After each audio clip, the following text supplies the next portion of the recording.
बिस्मिल्लाहिर्रहमानिर्रहीम अस्सलाम वालेकुम। क्या हाल है आप सबके।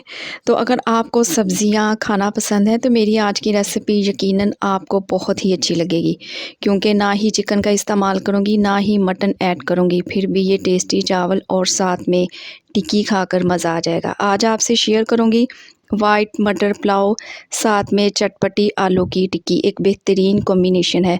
और इस रेसिपी से मटर पुलाव बनाएंगे ना तो यकीन करें खाते ही रह जाएंगे। रेसिपी को एंड तक देखें, अच्छी लगे लाइक कर दें और चैनल को सब्सक्राइब भी कर दें। तो चले फिर जल्दी से रेसिपी बनाना स्टार्ट करते हैं। तो सबसे पहले आलू की चटपटी सी टिक्की बनाकर तैयार करूँगी। आजकल नए आलू आए हुए हैं, इस सीज़न के आलू से टिक्की बड़ी मज़ेदार बनती है। तो आधा किलो मैंने आलू ले लिए हैं, इनको बॉईल किया, ठंडा किया और अच्छे से इनको मैश कर लेंगे। तो आलू की टिक्की को चटपटा सा बनाने के लिए इसमें डालेंगे मिर्च और मसाले। नमक इसमें डाल दिया है हाफ़ टी स्पून इसमें डाल देंगे धनिया पाउडर, चौथाई टीस्पून इसमें डाल देंगे मोटी कुटी हुई लाल मिर्च। तो इसके अलावा काली मिर्च का भी इस्तेमाल करेंगे तो हाफ़ टी स्पून काली मिर्च का डाल देंगे। और अब इसमें डालेंगे 3 से 4 हरी मिर्चें लें, बारीक कटिंग करें, वो इसमें डाल दें और इसके साथ इसमें डाल देंगे ढेर सारा हरा धनिया। तो क्रिस्पीपन लाने के लिए इसमें डाल देंगे चावल का आटा, 2 टेबलस्पून लें और वो इसमें डाल दें। इसके साथ टिक्की बड़ी क्रिस्पी बनकर तैयार होगी। अब कुछ भी नहीं करना, अब सारी चीज़ों को अच्छे से मिक्स करेंगे। तो यहाँ पर जी मैंने इसको अच्छे से मिक्स कर लिए हैं। अब नॉर्मल साइज़ की टिक्की बनाना स्टार्ट करते हैं। तो यहाँ पर जी सारी की सारी टिक्कियाँ बनाकर मैं रेडी कर चुकी हूँ। अब इन्हें रख देंगे एक साइड पे। तो खुशबूदार वाइट मटर पुलाव बनाने के लिए तो यहाँ पर मैंने ले ली है जी एक कढ़ाई और इसमें शामिल करूँगी 1 कप है मेरे पास कुकिंग ऑयल का। आप लोग घी भी इस्तेमाल कर सकते हैं। इसके साथ ही दालचीनी के 2 टुकड़े हैं मेरे पास, ये डाल देंगे। 1 टीस्पून इसमें डाल देंगे सफ़ेद ज़ीरा, 5 से 6 इसमें डाल देंगे लौंग, 10 से 12 दाने इसमें डाल देंगे काली मिर्च। तो मसालों के साथ ही इसमें डाल देंगे प्याज। एक नॉर्मल साइज़ का प्याज लें, स्लाइस में कटिंग करें और वो भी इसमें डाल दें। तो यहाँ पर प्याज को कोई कलर देने की ज़रूरत नहीं, क्योंकि हम वाइट पुलाव बना रहे हैं।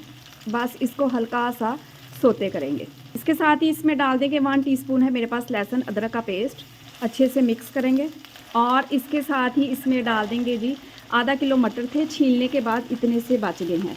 अब मटर को भी 2 से 3 मिनट अच्छे से भून लेंगे। इसके साथ ही 1 टीस्पून इसमें डाल देंगे नमक और इसको अच्छे से मिक्स करेंगे। तो यहाँ पर जी आधा किलो मेरे पास चावल है, तो उसी हिसाब से मैं इसमें पानी डाल दूँगी।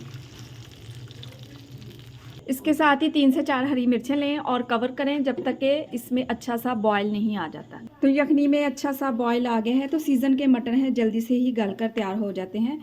तो अब इसमें डाल देंगे चावल, जिनको मैंने 20 मिनट पहले भिगो के रखा हुआ था। तो डबल स्टीम राइस इस्तेमाल कर रही हूँ। अगर इनको वज़न में देखेंगे तो ये आधा किलो के बराबर है। तो यहाँ पर जी सारे का सारा पानी ड्राई हो चुका है और आप इसे दम पे लगाएंगे 10 मिनट के लिए।